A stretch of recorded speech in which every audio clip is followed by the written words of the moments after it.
AP 10th class సంబంధించినటువంటి examination hall tickets అయితే release చేయడం జరిగింది వెబ్సైట్లో. మీకు సంబంధించినటువంటి హాల్ టికెట్స్ ఏ విధంగా డౌన్లోడ్ చేసుకోవాలి మొబైల్ ఫోన్ నుంచి అని కూడా స్టెప్ బై స్టెప్ అయితే కంప్లీట్ చూపించడం జరుగుతుంది ఈ వీడియో తరపున. తప్పకుండా వీడియోకి అయితే లైక్ చేయండి, ఛానల్ని ఇంకా సబ్స్క్రైబ్ చేసుకోండి. ఇక్కడ ఏదైతే అఫీషియల్ వెబ్సైట్లో ఉన్నామో ఇక్కడ మనకు లింక్స్ అయితే ఎనేబుల్ చేయడం జరిగింది. SSC public examination 2025 hall tickets అని ఇక్కడ లింక్స్ అయితే ఇక్కడ ఇవ్వడం జరిగింది.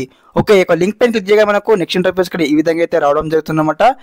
ఎస్ గైస్, ఇక్కడ లింక్స్ అయితే ఉన్నాయన్నమాట. చూడండి, ఇక్కడ regular hall ticket download, private hall ticket download, OSS hall ticket download, OSS private hall ticket download, తర్వాత వచ్చేసి వొకేషనల్ అనమాట. Okay, for example regular hall ticket అని క్లిక్ చేయండి. క్లిక్ చేయగా మనకు ఈ విధంగా అయితే ఇంటర్ఫేస్ వస్తుంది. రాగానే మీకు సంబంధించిన ఏదైతే ఇక్కడ డిస్ట్రిక్ట్ సెలెక్ట్ చేసుకోండి, తర్వాత వచ్చేసి మీకు సంబంధించిన స్కూల్ నేమ్ సెలెక్ట్ చేసుకోండి. ఓకే, ఈ విధంగా తర్వాత క్యాండిడేట్ నేమ్ అనమాట, మీ యొక్క నేమ్ సెట్ చేసుకొని ఇక్కడ తర్వాత మీ యొక్క సంబంధించిన డేట్ ఆఫ్ బర్త్ ఇక్కడ అన్ని ఇచ్చేసిన తర్వాత ఇక్కడ ఏదైతే download hall ticket option click చేయగానే మీకు సంబంధించిన హాల్ టికెట్ అయితే రావడం జరుగుతుంది అనమాట. పీడిఎఫ్ ఫార్మేట్లో డౌన్లోడ్ చేసుకొని మీకు సంబంధించిన ఏదైతే ఇక్కడ జిరాక్స్ సెంటర్ కానీ అదేవిధంగా ప్రింట్ షాప్ కానీ వెళ్ళైతే ఈ యొక్క హాల్ టికెట్ అయితే మీరు అందరూ కూడా ప్రింట్అవుట్ తీయించుకోండి, ఎగ్జామినేషన్కి వెళ్ళండి. ఓకే, ప్రతి క్వశ్చన్స్కి అయితే ఈ వీడియో షేర్ చేయండి, తప్పకుండా వీడియోకి అయితే లైక్ చేయండి. అందరికీ ముందుగా ఆల్ ది బెస్ట్ తెలియజేస్తా ఉన్నాను. ఓకే, అందరికీ నమస్కారం, జై హింద్.